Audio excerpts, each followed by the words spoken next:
Oh my god. My book just got raptured right out of my hands. Oh, that was a really bad joke. Okay. Hey everyone, welcome to Ex-Fundie Diaries. My name is Elly, my pronouns are she, they, and this is part 2 of reading through Left Behind the Kids, Book 1, The Vanishings. This reading is part of an ongoing series called Ex-Fundie Library, where I talk about the harmful Christian books that I read growing up. And oh, has this book done so much harm to so many people.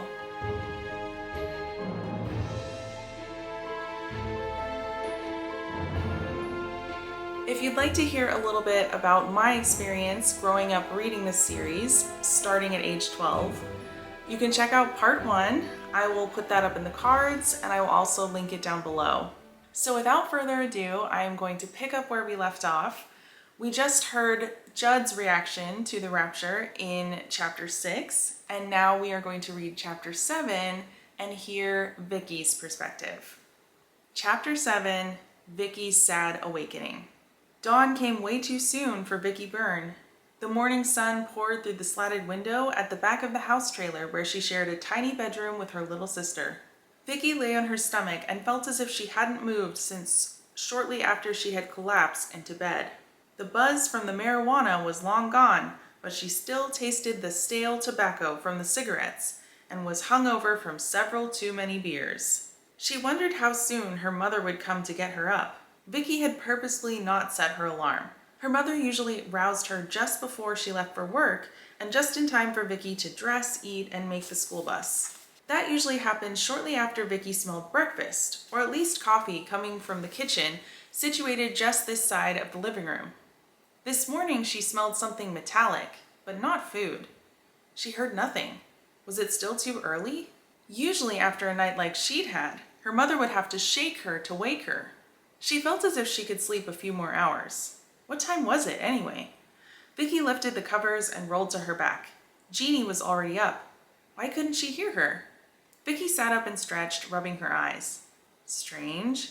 Jeannie's school clothes were still set neatly on her chair. She must be in the bathroom, Vicki decided. She lay back down and waited for her mother. Half an hour later, Vicki awoke quickly and looked at the clock for the first time. What was this? Had her parents given up on her altogether? They both had to be gone to work by now. Had Jeannie gone off to school in her play clothes? Vicki dragged herself out of bed. She didn't know what it felt like to be an old woman, but it couldn't be much different from this. She was stiff and her whole body ached. She padded down the hall to the bathroom, realizing she was the only one in the trailer. On her way back to the bedroom, she suddenly stopped. Something was wrong. She backed up 2 steps and looked out the window to the asphalt apron. Vicki squinted and shook her head. What in the world? Her dad's pickup and her mom's little rattletrap of a car were still there.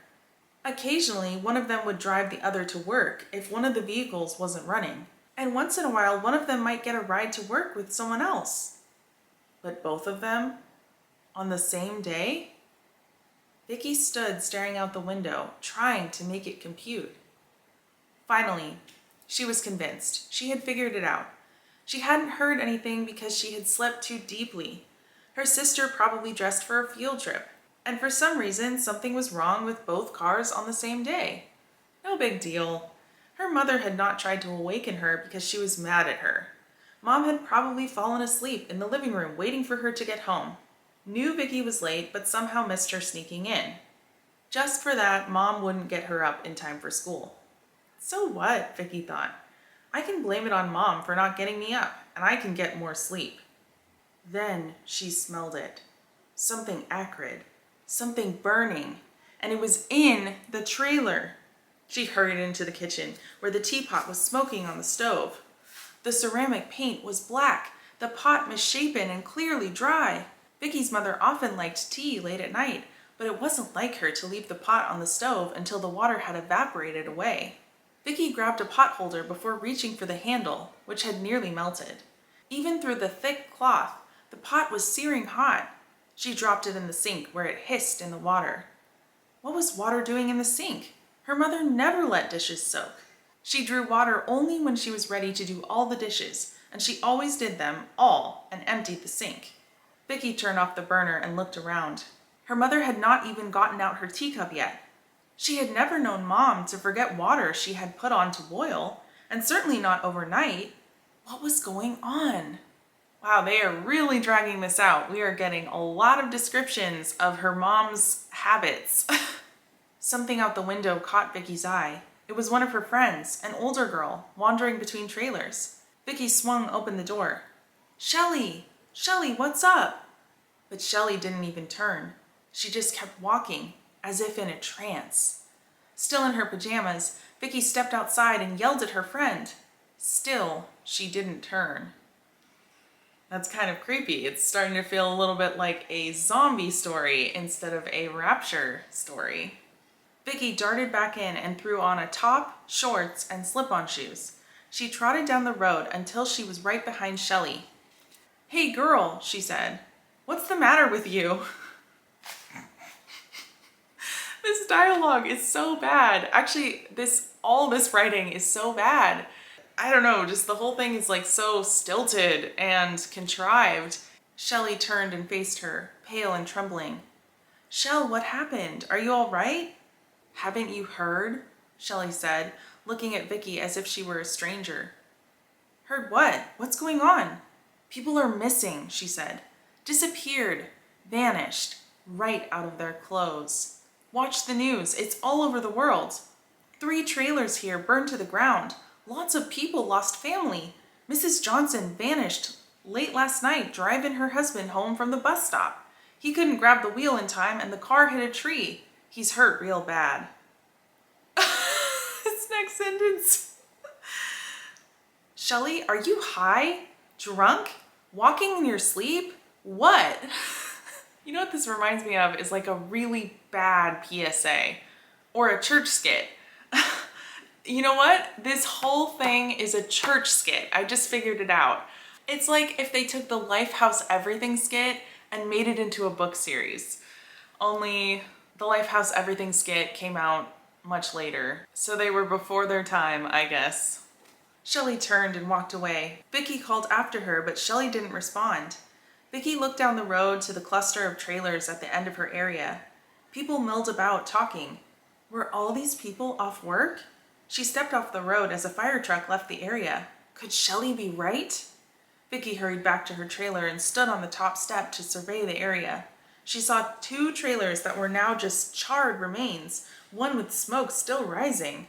People held each other, crying. She didn't want to go back inside, afraid of what she might find, but she had to. She pulled the door closed behind her as she stepped back into the living room. Where was the remote? Her mother didn't like late-night TV. She would have stayed up reading. For the first time, Vicki looked at the chair where her mother would have been waiting for her the night before. Her mother's slippers were on the floor in front of the chair. Curlers and hairpins were strewn about as if they had been dropped. Her mother's flannel nightie and thin robe were draped over the chair.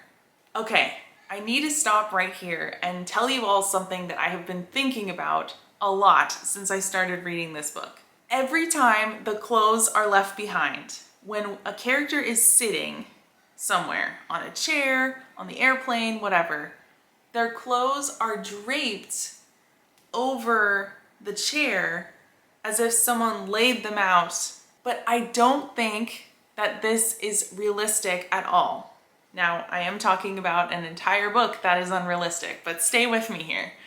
This book is saying that if my body were to disappear right now, this tank top would be neatly and perfectly placed over the back of this couch. There's no way that that would happen. If I was sitting like this and my body disappeared, this tank top would immediately drop down to the seat of the couch and it would be in a rumpled pile. It would not look the way that this book is describing all the clothes to look. Okay, thank you for indulging my little rant, and I will get back into the reading. Her Bible appeared to have fallen, hit the chair, and flipped over, landing page side down on the floor, forming a little black tent. What was that in the middle of the chair atop her nightclothes? Vicki slowly moved closer.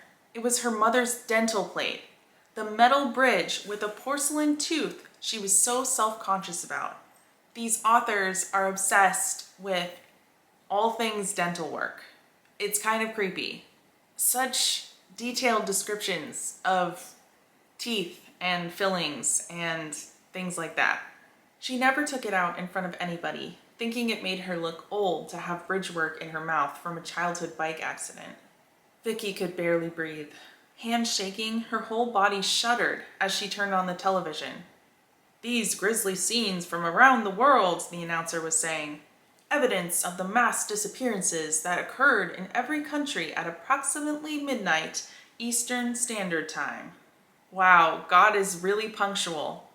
Approximately midnight Eastern Standard Time. She was lightheaded and her stomach churned. This had to be a dream. She felt her way to a chair, unable to take her eyes from the screen. She pinched her arm and winced. No dream. "Here again," the newsman said, "is one of the strangest images we have received from this phenomenon no one can explain. This video was shot by the uncle of a soccer player at a missionary boarding school in Indonesia. Watch as the players race down the field. In slow motion now, watch as all but one player disappears. Their uniforms float to the ground as the ball bounds away and the sole remaining player stops and stares in horror." Wait, so now these uniforms are floating to the ground? So let me get this straight. Sometimes the clothes drop to the ground, sometimes they float to the ground, and if the person is sitting, a magnetic force pulls them back across the chair, but no one actually sees that happen. I know that this is not like the most important part of the book, I understand that, but for some reason it just irks me so much. This part does not make sense, and it's just annoying. I think if I were to go a little bit deeper on my frustration here, I think that these authors really don't care about the intelligence of children or teenagers. They don't care that this would bother them, that it wouldn't make sense. All they want to do is scare them so that they can manipulate them. I think that's the deeper reason under why I'm so annoyed about this.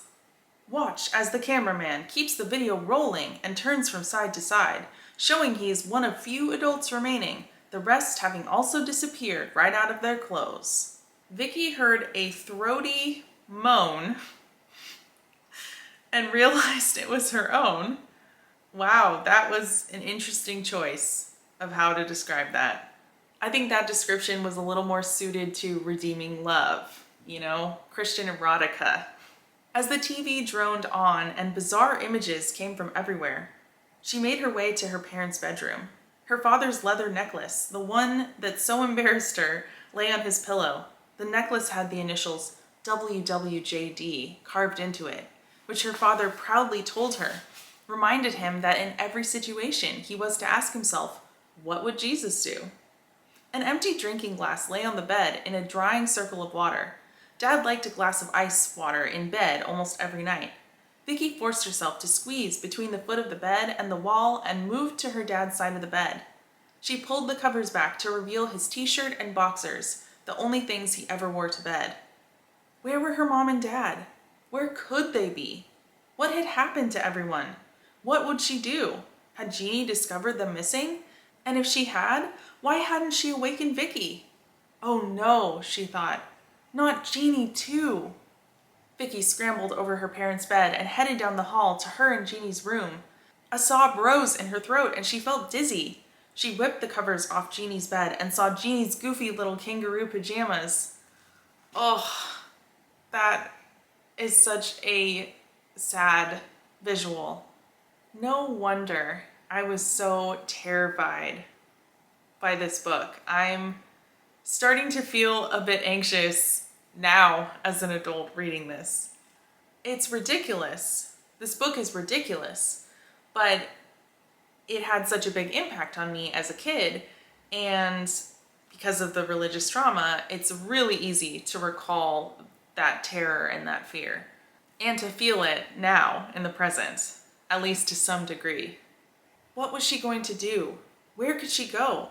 She had been so awful to her parents, and now they were gone. Yeah, and the authors make a point of making sure that these kids are awful to their parents right before their parents are raptured, because this is just another way to manipulate and scare the kids and teens reading this book. Like, see, if you don't say the sinner's prayer and commit your life to the Lord, then your parents could be raptured right after you were awful to them. And then you'll have to live with that mistake and that regret. Vanished. Would they be back? Why them and not me? And suddenly it hit her. Was it possible? Could it be? Had they been right? Had she been so stubborn and stupid as a person could be? Had she seen the dramatic changes in their lives and still not believed any of the God stuff? Had they gone to heaven and left her behind? Vicki moved to the phone and speed dialed her brother in Michigan. "I'm sorry," she heard. "All circuits are busy now. Please try your call again later." Vicki pulled up a chair and hit the redial button 100 times in a row, crying but trying to keep from becoming hysterical. How close had she come to being burned up in a fire, just like the one that had cost her neighbors their trailers? The TV showed picture after picture of huge chain reaction car crashes, plane crashes, ships running aground. And I'm going to use a different word than the one used in the book. There were reports of unalivings, including the only soccer player who had been left on that field in Indonesia. Others had been killed in accidents caused by drivers disappearing. Finally, Vicki's call got through. She nearly lost control when her brother's phone rang 4 times and the answering machine picked up. She waded through the message and then pleaded with him in tears to answer. "Eddie, are you there? It's Vicki. Please pick up if you're there. Please be there. Eddie, please." Someone came on the line. "Vicki? Eddie?" "No, this is Bub." Vicki knew the name but had never met Eddie's roommate. "Is Eddie there?" No, he's not." "Have you seen what's going on, Bub?" "Who hasn't, kid?" "Then you know what I want to know." "Are you sure, Vicki? I could just as easily tell you I have no idea where he is, just that he's not here." Vicki sobbed. "But that isn't true, is it? You found his clothes or something, didn't you? He disappeared along with all those other people, didn't he?" "You'd better let me talk to your mom or dad." "Bub, they're not here. They're gone. Right out of their clothes. My little sister too. Now tell me about Eddie." "Okay, listen, honey. I didn't see this myself, all right? This is all secondhand. But Eddie was working second shift last night, 3 in the afternoon to 11. I was off, and we were going to meet at an all-night diner at midnight. I waited for him for about 20 minutes, and I never knew him to be late for a meal. I called the plant, and they said he had left there about 11:30. "Wait," Vicki said. "What time is it there now?" "We're on Eastern time, sweetie. An hour ahead of you." "Oh, and please quit calling me little girl names. I'm 14. "Sorry, Vicki. The picture Eddie showed me must have been when you were little." "He showed you a picture of me?" "He bragged on you all the time.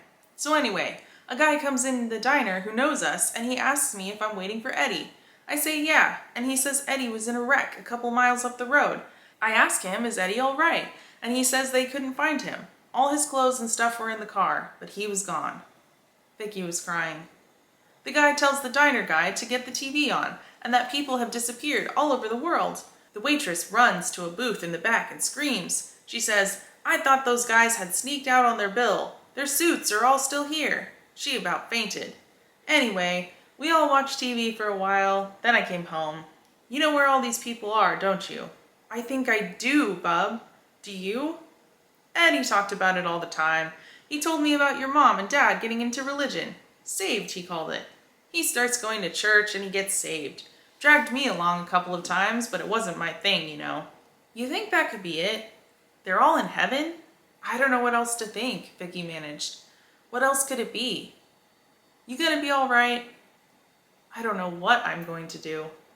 "You want me to come down there and look after you? Far as I know, I didn't lose any family, but maybe a couple of other friends." "Don't worry about me, Bub. I usually ride the bus." Oh, God. I usually ride the school bus with a black girl who knows all about this stuff. I'm going to try to find her. I hope she's still around. Expanding a little bit on what I was talking about in part 1 about the racism of this book, the white characters are never described as white, but the book is repeatedly reminding the readers that the black characters are black. Like, there was no need for that descriptor there in that sentence. But Vicki, for some reason, had to say that, even though if it had been a white girl who knows all about this stuff, she wouldn't have said that at all. And this is just one instance. Like, this kind of thing happens all throughout the book. Good luck, Bub said. This is really wacky, you know? That seemed to Vicki a pretty mild thing to say about the craziest thing that ever could have happened in history. She hung up and turned all the way around. From where she stood, she could see her mother's bedclothes in the chair, her father's t-shirt in the bed, and the door to her and Jeannie's bedroom down the hall. Vicki didn't know what to think. Part of her was glad her family was right. She wouldn't wish her own feelings on anyone, especially on people she loved. Loved. Yes, she realized, she loved them. Each of them. All of them. She only hoped they were in heaven. It wasn't like they were dead, but they might as well have been. She had become an orphan overnight, and all of a sudden, all those so-called friends of hers, the wastoids, who hid from their feelings and their problems behind a buzz of booze and pot, didn't interest her in the least. The girl she wanted to find was the one she often sat with on the bus, the one who had tried to explain to her what had happened to Vicki's parents when they got saved. Vicki looked in the phone book under Washington. There were dozens of them, and she didn't know Clarice's father's name. She dialed every Washington whose name began with an A or a B, and about half of them whose names began with a C, but none knew a Clarice Washington. Then she remembered that Clarice had said her mother worked at Global Weekly magazine. By the way, if you didn't figure it out already, Clarice is Lionel's older sister. Vicki looked up that number and dialed. She was told that Mrs. Washington was not in yet, and that no, they could not give out her home number. Is it an emergency, young lady? It sort of is, Vicki said. I'm a friend of her daughter Clarice, and I need to talk to her. Vicki, you are not Clarice's friend. You called her a black girl you sat with on the bus. The woman at the magazine told Vicki she would call the Washington home and pass on her message. I'm sure she'll call you, the woman said. And that is the end of that chapter. So I was going to read Lionel and Ryan's chapters of them discovering the Rapture, but as I was flipping through just now, it's basically a repeat of Judd and Vicki's chapters with just slight details that are different. Both of the kids find out about the Rapture, they're scared, they're upset. The only difference really is with Ryan because his parents weren't Christians, so instead of being raptured, they died in a car crash and a plane crash. But he still finds this out over the phone, just like Vicki found out over the phone that her brother had been raptured. And there's just more watching the news and seeing video clips of people being raptured and disappearing in various different scenarios. And then the only other thing that you need to know is that Vicki, she's trying to talk to Clarice, but because Clarice was such a strong Christian, she has been raptured. And so Vicki ends up talking to Lionel and they end up deciding to go to church together. So those are basically the details that you need to know for the story. I think I'm just gonna skip over those 2 chapters because this video is already a little bit long. I hope that no one's too upset by that, but I'm just gonna skip to chapter 10, which is called Finding Each Other. Everything all right at your place, Judd? A neighbor called out as Judd Thompson headed around to the back of the house. Don't know yet, Judd hollered. In truth, of course, he did know. He knew exactly what he would find in that house. The buzz of the champagne was long gone, and he felt suddenly foolish with his scraggly goatee, his wallet full of cash, and that top-of-the-line credit card. Aren't I something? He asked himself. Big man, big criminal, big shot. Now I'm an orphan. I'm sorry, I'm not laughing at Judd feeling sad. I am just laughing at the way that the authors wrote it. They literally have no compassion for these teenage characters. They are just object lessons for the kids and the teens reading the books. He felt like a child, despite his 16 years. Judd ran upstairs and checked Marcy's room first. She was the persnickety one, the one who always kept her room just so, dolls lined up in a row, her school books and the next day's clothes laid out neatly. 2 tiny barrettes lay in the dent in the pillow her dark-haired head had left. Judd pulled back the covers, revealing her nightie. In Mark's room, which was almost as messy as Judd's own, he found socks and underpants in the bed. He glanced at his own room before heading down to the master bedroom. His parents had been in there, that was clear. They had gone through his stuff, looking for clues to where he might be. Maybe they had called the library to check on him. Somehow they had figured it out, but he had left no clues in his bedroom. Fooling them, tricking them, putting one over on them had seemed so cool when he was on his way to O'Hare. Now he felt like an idiot. Judd had a sinking feeling in the pit of his stomach as he descended the stairs. He wanted his little brother and sister and his parents to be with Jesus, of course. That was what they wanted, what they talked about, what they looked forward to. But he didn't want to be alone either. He slipped into his parents' bedroom, where the curtains were closed and it was dark. He didn't turn the light on, letting his eyes grow accustomed to the darkness. Judd shut the door and leaned back against it, feeling weak. He hadn't slept much on the plane, and now he was paying for the nervous energy that had kept him awake. Judd was stunned to see his parents' bed was still made. Could it be? Was it possible they had not been taken? No, it couldn't be. He whipped the covers back and saw no bedclothes. He looked around the room, now turning on the light. His mother's robe was draped over a chair. This made no sense. He found his father's robe in the closet and held out a flicker of hope. But what was he hoping? That his little brother and sister had been taken and his parents had not? He ran to the living room, where the truth quickly became clear. The phone receiver was on the floor. From the positions of his parents' set of clothes, it was obvious they had changed back into them when they realized they might have to drive somewhere to look for him.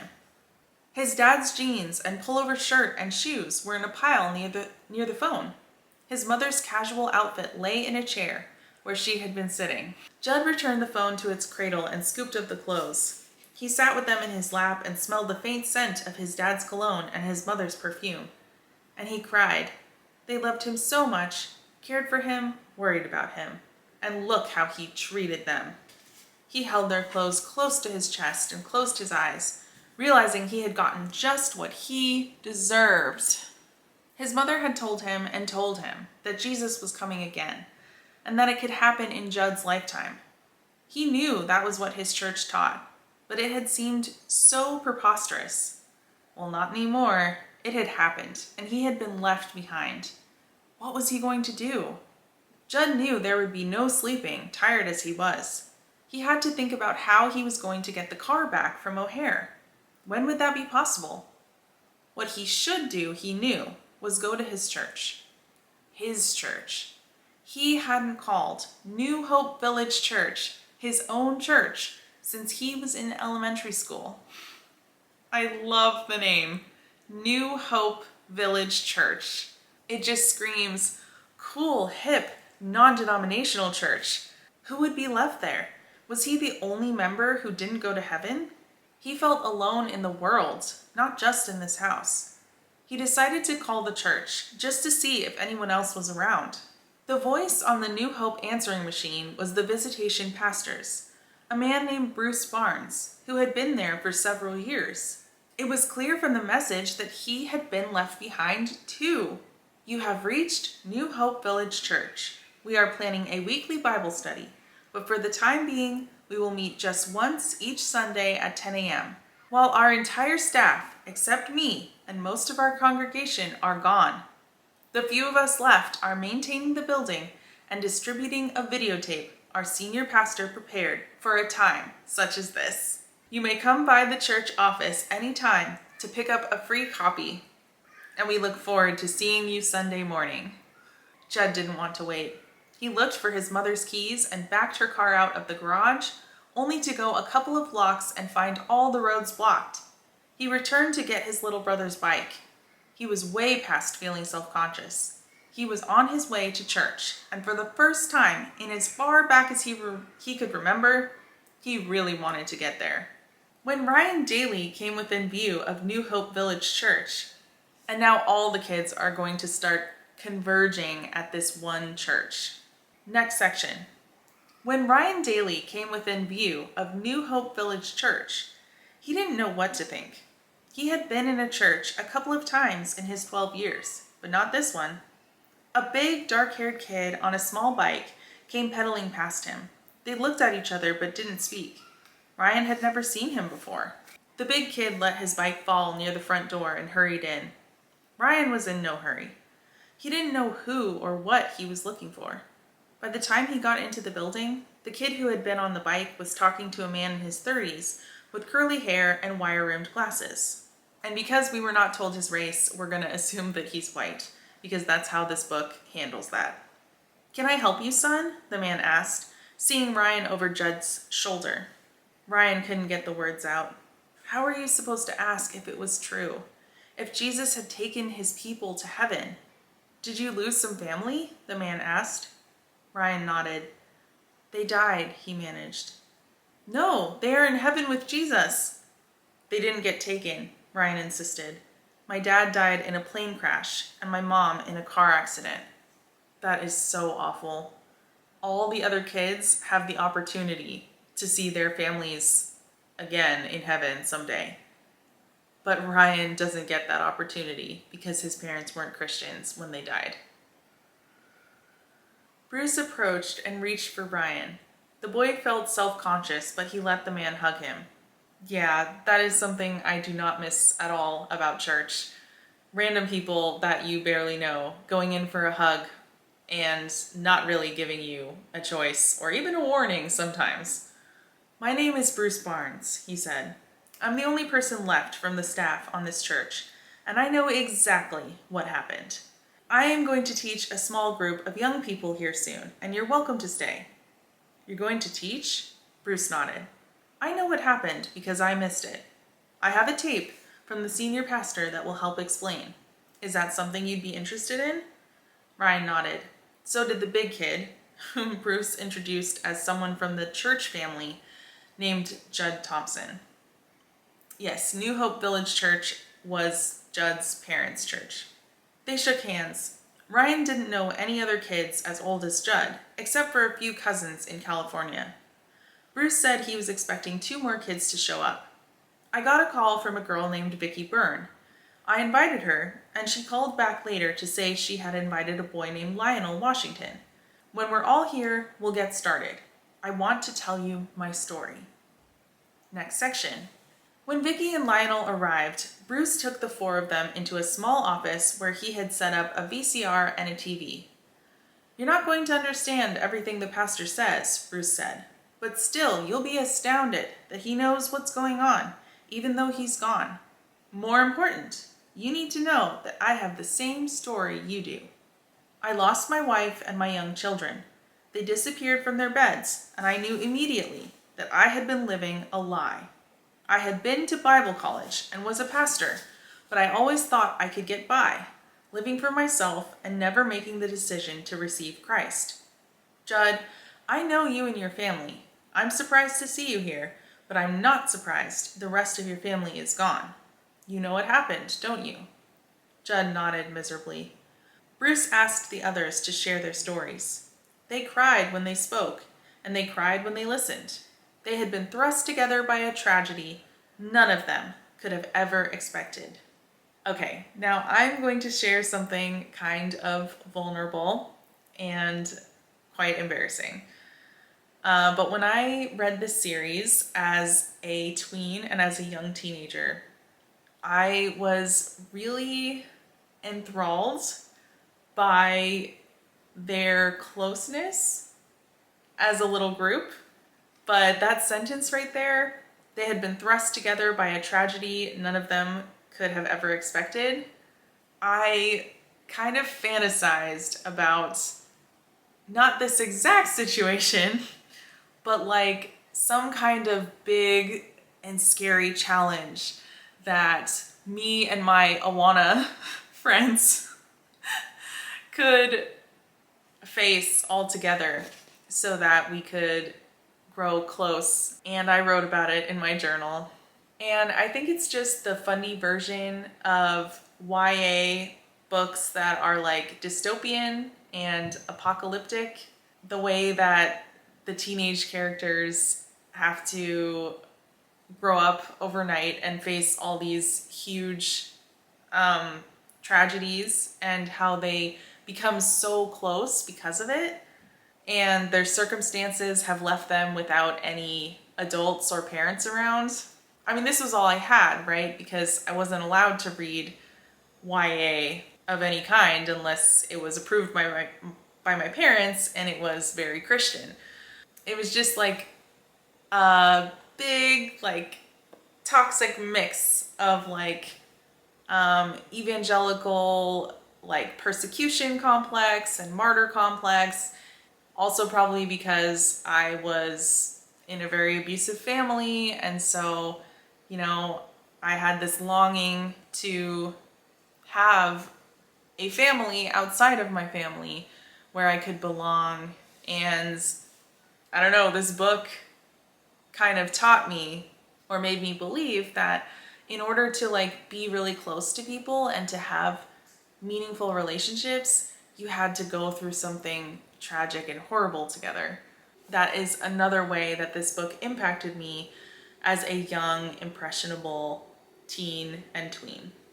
I know it's hard for you to grasp right now, Bruce said, but I have good news for you. The question you all must have now is whether there is any hope for you. You missed Christ when he came, but you are not lost forever. We're going to live through some awful days and years, but the Bible is clear that there will be a great soul harvest during this time. People can still become believers and be assured of heaven when they die. Soul harvest. That sounds like the title of a horror film to me. That won't take away your sorrow, your grief, or your loneliness. I can't even imagine a day when I won't cry over what I've lost. But now I don't apologize for telling everybody who comes in here how they can receive Christ. It's really quite simple. God made it easy. If you want to hear this, just say so, and I'll walk you through it. Vicki raised a hand. Are you saying that if we had done this before, we wouldn't have been left behind?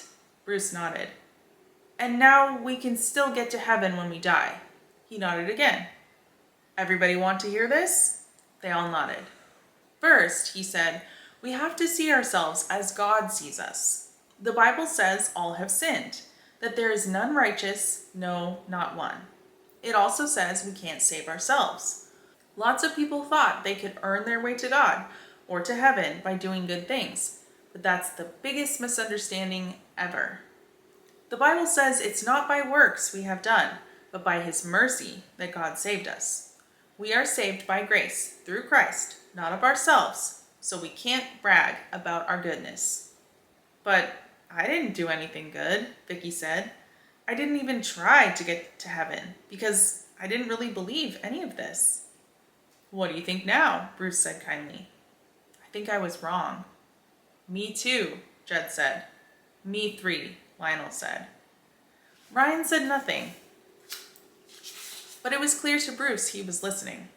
This was all brand new to him, except for what Raimi had tried to tell him. The punishment for sin is death, Bruce continued. Jesus took our sins and paid the penalty for them by dying, so we wouldn't have to. He died in our place because he loves us. When we tell Christ that we know we are sinners and lost, and then we receive his gift of salvation, he saves us. A transaction takes place, a deal. We go from darkness to light, from lost to found. We're saved. The Bible says that to those who receive him, he gives the power to become sons of God. That's what Jesus is, the Son of God. When we become sons of God, we have what Jesus has. We become part of God's family. We have forgiveness for our sins, and we have eternal life. Whew. Probably gonna have to put a content warning there at the beginning. I have not read 2 paragraphs like that in a really long time. After you watch this video, Our Pastor Left Behind, I'm going to ask you something I never wanted to ask people before. I want to know if you're ready to receive Christ right now. I'll pray with you and help you talk to God about it. It may seem too fast for you. This may be new to you. I don't want you to make a hasty decision when you're still in shock over what has happened. But neither do I want you to wait too long, to put this off when the world is a more dangerous place than it's ever been. For who, is all I'm gonna say in response to that. Maybe you missed Christ the first time around because you didn't know any better. But now you know. What could be worse than knowing and then still dying without Christ? The 4 kids sat there, each grieving in his or her own way. Judd had been humbled. Vicki felt a fool. Lionel felt a sadness so deep he didn't know if it would ever go away. Ryan was puzzled. Ramey had told him all this, and Ryan had thought it was stupid. He didn't think so anymore. As they watched the video of the senior pastor, now in heaven, telling what was going on and how they could come to Christ, each felt a sudden closeness to the other. See? Like I was saying. Oh, I ate that shit up when I was a teen and tween.